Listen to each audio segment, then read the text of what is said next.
Hi అందరికీ. ఈరోజు కథలోకి వెళ్తే, భర్త ఆ రోజు రాత్రి ఇంటికి వచ్చేసరికి వాళ్ళ భార్య భోజనం వడ్డిస్తూ ఉంది.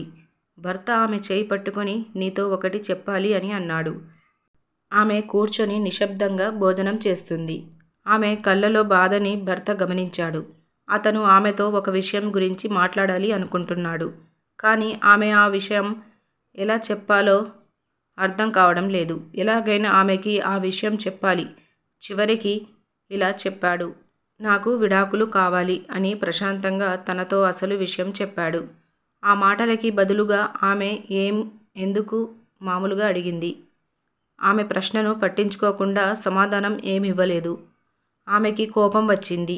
ఆమె ఒక వస్తువును దూరంగా విసిరేసి, మీరు ఒక మనిషేనా అని భర్త మీద గట్టిగా అరిచింది. ఆ రాత్రి వాళ్ళిద్దరూ మాట్లాడుకోలేదు. ఆమె బాగా ఏడ్చింది. భర్త ఎందుకు విడాకులు అడుగుతున్నాడో, అసలు ఏం జరిగిందో తను తెలుసుకోవాలి అనుకుంది. భర్తని గట్టిగా అడిగింది. ఆమెకి సమాధానం ఇలా చెప్పాడు భర్త. నేను జాను అనే అమ్మాయిని ప్రేమించాను. నాకు నీపైన ప్రేమ లేదు. ఆ మాటలు విన్న తాను చాలా బాధపడింది. ఒక నిమిషం ఏమవుతుందో తనకే అర్థం కాలేదు.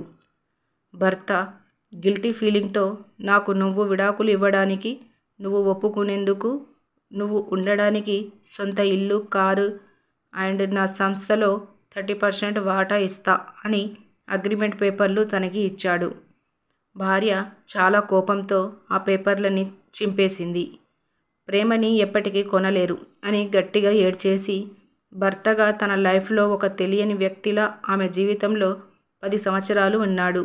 అతని భార్య సమయం వృధా చేశానని బాధపడుతున్నాడు. అతను తన భార్యని అర్థం చేసుకునే ప్రయత్నం ఎప్పుడూ చేయలేదు. కానీ అతను జానుని మాత్రమే ప్రేమిస్తున్నాడు. ఏడుస్తున్న తన భార్యని చూస్తే అతనికి జాలి వేసింది. ఆ విడాకులు రావడానికి కొన్ని వారాలు పడుతుంది. మరుసటి రోజు అతను చాలా ఆలస్యంగా ఇంటికి వచ్చాడు. అతని భార్య టేబుల్ వద్ద ఏదో రాస్తూ కనిపించింది. అతను భోజనం చేయలేదు. కానీ అతనికి వెంటనే నిద్ర పట్టేసింది. ఎందుకంటే ఆ రోజంతా అతని లవర్ జానుతో కలిసి రోజంతా తిరగటం వల్ల భర్త అలసిపోయి త్వరగా నిద్రపోయాడు. అతను నిద్ర లేచేసరికి తన భార్య అక్కడే టేబుల్ దగ్గర ఇంకా రాస్తూ కనిపించింది. అతను తన భార్యని పట్టించుకోకుండా పక్కకి తిరిగి మళ్ళీ నిద్రపోయాడు. ఉదయం ఆమె విడాకులకు సంబంధించి కొన్ని షరతులు చెప్పింది.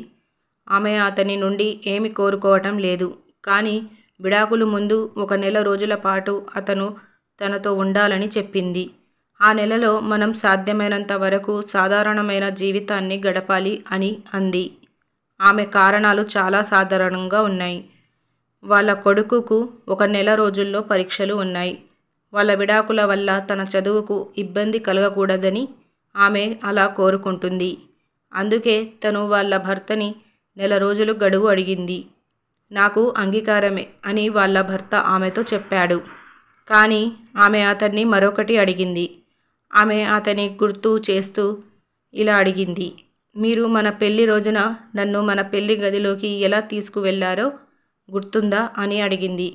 ఆమె ఈ నెల రోజుల వ్యవధిలో ప్రతిరోజు ఉదయం ఆమెని ఎత్తుకొని వాళ్ళ బెడ్రూమ్ నుండి హాల్ వరకు తీసుకువెళ్లాలని కోరింది. అప్పుడు అతడు ఆమెకి మతిపోయిందా అని అనుకున్నాడు. వాళ్ళు కలిసి ఉండే చివరి రోజుల్లో తాను అతన్ని అడిగిన చివరి కోరిక కదా అని తన భార్య చెప్పిన దానికి ఒప్పుకున్నాడు.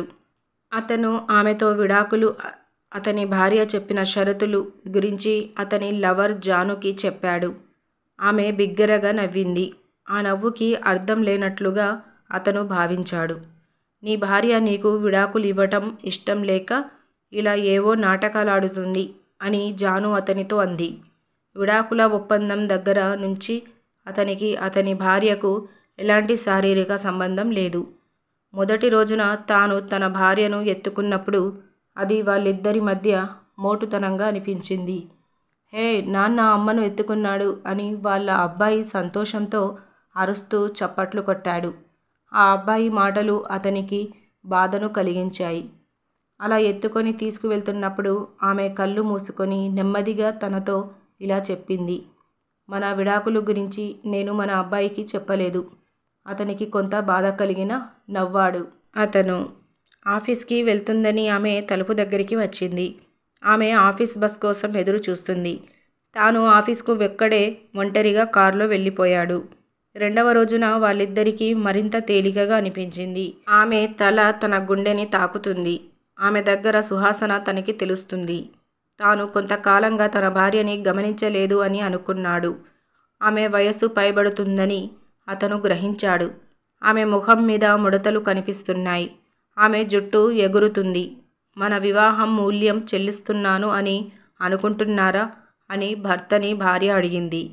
అలా అడగగానే భర్త నిమిషం పాటు ఆలోచిస్తూ తను ఆశ్చర్యపోయాడు.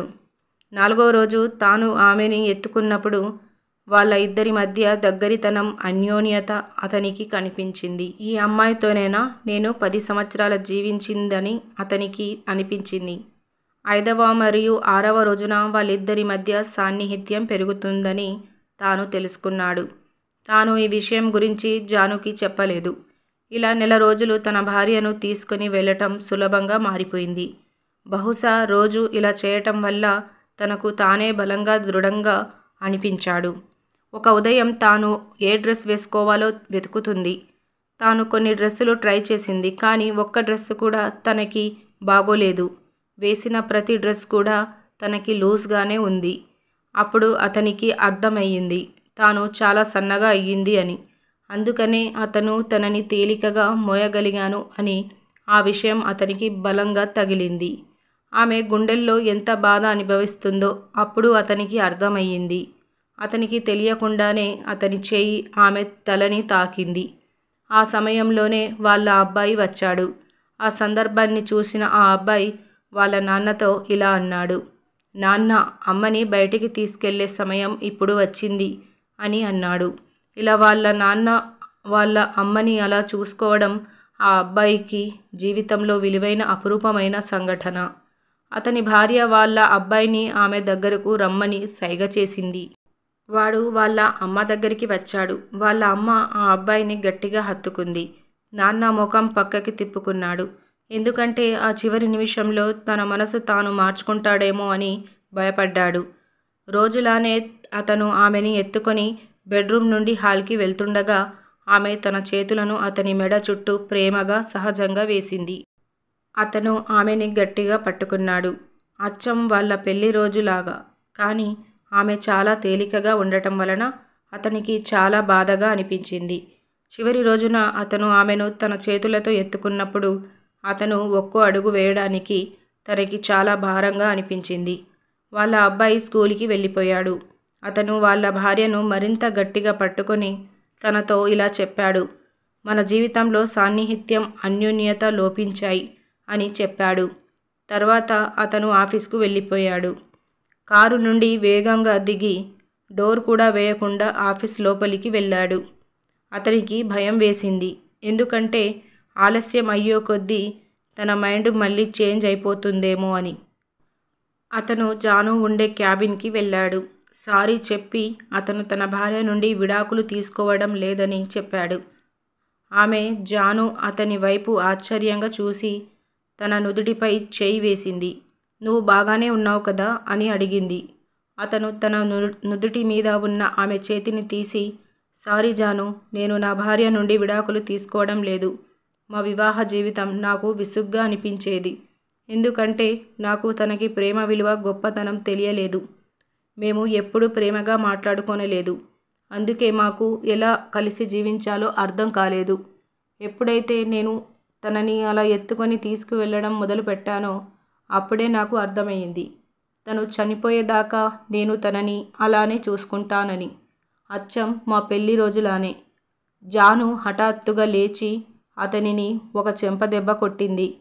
ఏడుస్తూ తనని బయటికి పంపి తలుపు వేసింది. ఇంకా అతను ఇంటికి వెళ్తూ దారిలో పూల దుకాణం వద్ద తన భార్య కోసం ఫ్లవర్ బొకే ఆర్డర్ ఇచ్చాడు. కార్డు మీద ఏం రాయాలి అని ఆ సేల్స్ గర్ల్ అతన్ని అడిగింది.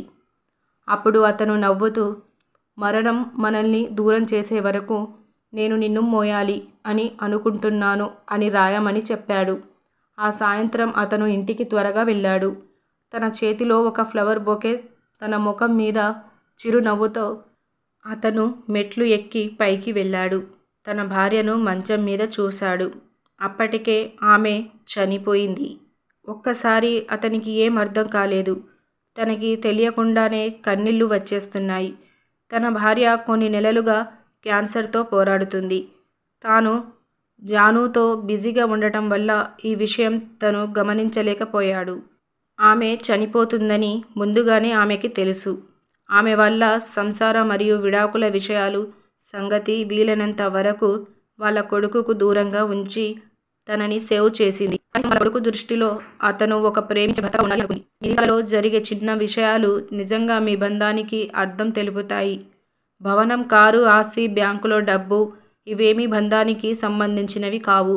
ఇవి ఆనందం కోసం అనుకూలమైన వాతావరణాన్ని సృష్టించడానికి మాత్రమే, కానీ నిజమైన ఆనందం ఇవ్వవు. మీ జీవిత భాగస్వామితో వీలైనంత వరకు సమయం కేటాయిస్తూ ఒకరికొకరు ఆనందం కలిగించేలా చిన్న పనులు చేస్తూ ఉంటే ఇద్దరి మధ్య స్నేహం, సాన్నిహిత్యం పెరుగుతాయి.